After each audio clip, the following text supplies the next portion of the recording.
Welcome students. आज के lecture में हम बात करने वाले हैं operations on rational and irrational numbers. दोस्तों, रैशनल नंबर्स आपको पता है कोई भी ऐसा नंबर जिसको मैं न्यूमरेटर और डिनोमिनेटर की फॉर्म में प्रेजेंट कर सकता हूं, और इरैशनल नंबर मतलब कि जिसको मैं न्यूमरेटर और डिनोमिनेटर की फॉर्म में प्रेजेंट नहीं कर सकता, और उसकी जो डेसिमल एक्सपेंशन होती है वो कभी भी खत्म नहीं होती और उसमें कोई रिपीटिंग ब्लॉक भी नहीं होता।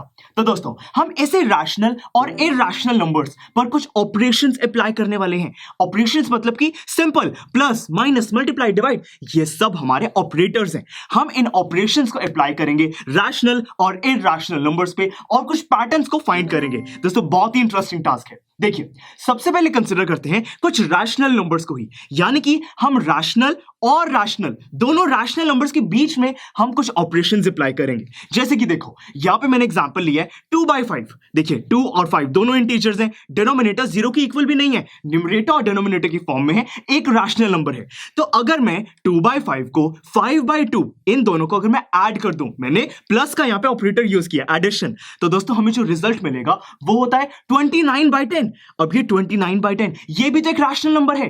तो मतलब कि अगर मैंने एक रैशनल नंबर को रैशनल नंबर से ही ऐड किया तो मुझे जो रिजल्ट मिला वो एक रैशनल नंबर ही है। एक और एग्जांपल देखो, अगर मैं 2/5 में से 5/2 माइनस कर दूं तो मुझे रिजल्ट मिलता है -21/10। अब ये -21/10 ये भी तो एक रैशनल नंबर है, दोनों इंटीजर्स है। नेगेटिव है तो क्या हुआ, इंटीजर्स की डेफिनेशन ये होती है कि होल नंबर्स, यानी कि देखो नेचर से मिलने वाले नंबर्स, साथ में जीरो और साथ में नेगेटिव नंबर मिलकर बन जाते हैं इंटीजर, तो नेगेटिव नंबर्स को कंसीडर किया जाएगा। तो यहां पे -21/10 ये भी एक रैशनल नंबर है। तो यानी कि कह सकते हैं कि रैशनल नंबर और दूसरे रैशनल नंबर को जब सब्ट्रैक्ट करोगे तो रिजल्ट रैशनल ही मिलेगा। एक और एग्जांपल देखो, अब यहां पे 2/5 को मैंने 5/2 से मल्टीप्लाई कर दिया, रिजल्ट क्या मिला 1। 1 भी एक रैशनल नंबर है, मैं 1 को 1 डिवाइडेड बाय 1 लिख सकता हूं न्यूमरेटर और डिनोमिनेटर की फॉर्म में, तो ये भी सही है। डिवाइड करके देखते हैं, अगर मैं इनको डिवाइड करूं मुझे रिजल्ट मिलेगा 4/25। अब ये भी एक रैशनल नंबर है। तो यानी कि दोस्तों ये तो प्रूव हो चुका है कि अगर हम दो रैशनल नंबर्स के बीच में कोई ऑपरेटर यूज करें तो हमें अपना रिजल्ट एक रैशनल नंबर ही मिलेगा।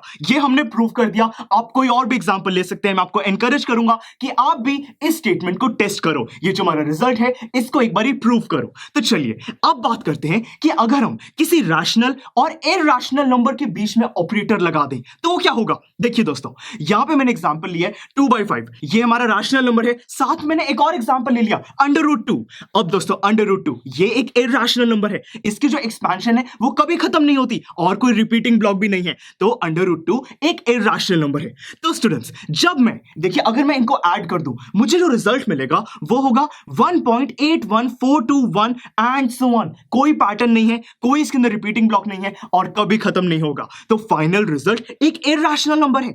अगर मैं माइनस करूं रिजल्ट मिलता है -1.01421 और कोई एंड नहीं है। मल्टीप्लाई करके देखते हैं, मल्टीप्लाई करो तो बनता है 0.56568। कोई पैटर्न नहीं है, देखो 5-6 रिपीट नहीं हो रहा क्योंकि बाद में 8 आ गया तो पैटर्न ब्रेक हो गया, तो यानी कि ये भी इरैशनल है। डिवाइड करके देख लेते हैं, देखिए 0.28284, ये भी कोई पैटर्न नहीं है, इरैशनल नंबर है। तो यानी कि दोस्तों अगर मैं किसी रैशनल और इरैशनल नंबर के बीच में कोई भी ऑपरेटर यूज करूं मुझे अपना रिजल्ट एक इरैशनल नंबर ही मिल रहा है। पर दोस्तों यहां पे एक छोटा सा एक्सेप्शन है। देखिए, अगर मैं मल्टीप्लिकेशन और डिवीजन के केस में 0 से डिवाइड या मल्टीप्लाई करता, जैसे कि 0 मल्टीप्लाई बाय √2, 0 एक रैशनल नंबर है, मैं 0 डिवाइड बाय 1 लिख सकता हूं, तो 0 एक रैशनल नंबर है, मैंने इरैशनल नंबर के साथ उसको मल्टीप्लाई किया, रिजल्ट मुझे मिलेगा 0 जो कि एक रैशनल नंबर है। तो मतलब कि 0 एक एक्सेप्शन है। 0 के केस में एक रैशनल और इरैशनल नंबर को मल्टीप्लाई या डिवाइड करने से हमें रिजल्ट एक रैशनल नंबर मिल सकता है, ये चीज पॉसिबल है, पर सिर्फ 0 के साथ। तो चलिए दोस्तों, ये हमने रैशनल और इरैशनल की भी बात कर ली है।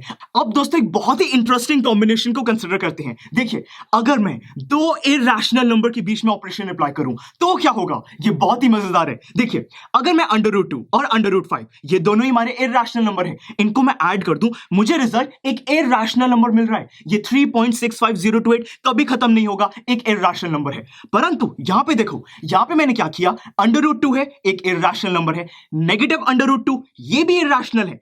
मैंने जब इनको ऐड कर दिया मुझे रिजल्ट मिला 0, और 0 एक रैशनल नंबर है। और यही चीज दूसरे ऑपरेटर्स पर भी अप्लाई होती है। देखिए सब्ट्रैक्शन के केस में भी मुझे रिजल्ट यहाँ पे इरैशनल मिला, पर यहाँ पे 0 एक रैशनल है। मल्टीप्लिकेशन के केस में यहाँ पे इरैशनल मिला और यहाँ पे 1 एक रैशनल है। डिवीजन के केस में भी इरैशनल और रैशनल। यानी कि दोस्तों हम कंक्लूड कर सकते हैं कि अगर मैं दो इरैशनल नंबर्स के बीच में कोई भी ऑपरेशन अप्लाई करूं तो रिजल्ट कुछ भी हो सकता है, एक रैशनल भी और इरैशनल भी। अब आपको दोस्तों ऑपरेशंस में कोई भी डाउट नहीं होना चाहिए। हमने इस लेक्चर में रैशनल और इरैशनल नंबर्स के बीच में जितने भी कॉम्बिनेशंस पॉसिबल है उन सबको कंसीडर कर लिया है और हमें एक पैटर्न मिल चुका है। तो स्टूडेंट्स आई होप कि अब आपको इस टॉपिक में कोई भी डाउट नहीं है। अब बहुत ही जरूरी है कि हम इन चीजों को ध्यान में रखते हुए बहुत सारे एग्जांपल्स और एक्सरसाइज के क्वेश्चंस को सॉल्व करें। तो चलिए दोस्तों मिलते हैं आने वाले लेक्चर्स में जिसमें हम बहुत ही इंटरेस्टिंग एग्जांपल्स को सॉल्व करने वाले हैं। See you in the next lecture. I am sure students आपको ये लेक्चर काफी पसंद आया होगा और ऐसे ही मजेदार तरीके से अपने हर एक कॉन्सेप्ट क्लियर करने के लिए डाउनलोड कीजिए PUStack ऐप को, जहां पर आपके पास और भी बहुत सारे ऑप्शंस होंगे जैसे कि back exercise solutions, tip videos, sample papers and much more. So what are you waiting for? Download the app now.